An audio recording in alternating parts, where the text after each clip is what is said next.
Sebetulnya yang bisa kita petik adalah ide itu sebetulnya tidak bisa mati ya. Jadi selama kita masih simpan dia adalah potensi. Lalu cerita-cerita yang gagal, yang ketika kita baca saat ini cemen banget sih gitu, dan rasanya pengen dibuang gitu ya. Tapi itu semuanya saya simpan karena we never know, kita nggak pernah tahu ide itu menyimpan potensi apa sampai kita eksekusi. Cuma ada dua musuh besar di dalam proses kreatif. Setidaknya ini yang aku temukan ketika menulis ya. Tapi nggak tahu teman-teman masih tahu nggak nih referensinya? Bilal masih tahu nggak kalau saya bilang Pak Raden dan Pak Ogah? Tahu, Masih tahu? tahu. Oke, Aku iya. nonton waktu kecil sih. Masih nonton ya? Ya, jadi ini dari Unyil ya teman-teman bagi yang belum tahu. Jadi Pak Raden ini adalah figur yang sangat galak ya kan. Pak Ogah ini figur yang sangat pemalas. Nah menurut saya dua hal inilah musuh internal kita yang akan selalu kita temui saat kita berproses kreatif.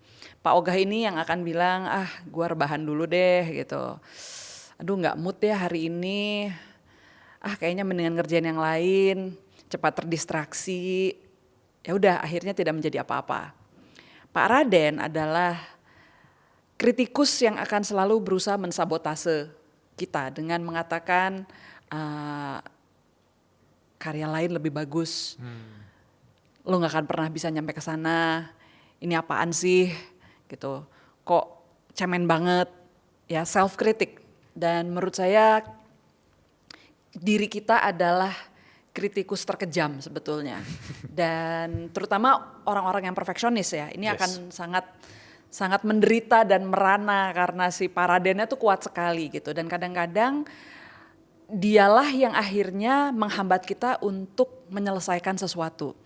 Hanya karena kita punya standar yang ilusi sebetulnya. Ada ilusi kesempurnaan yang ingin kita capai. Padahal semua itu adalah proses.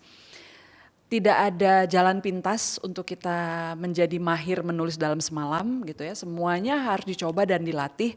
Kita harus punya cukup karya buruk dan kita punya cukup karya biasa-biasa saja dan lumayan untuk kemudian kita menghasilkan sebuah karya yang bagus.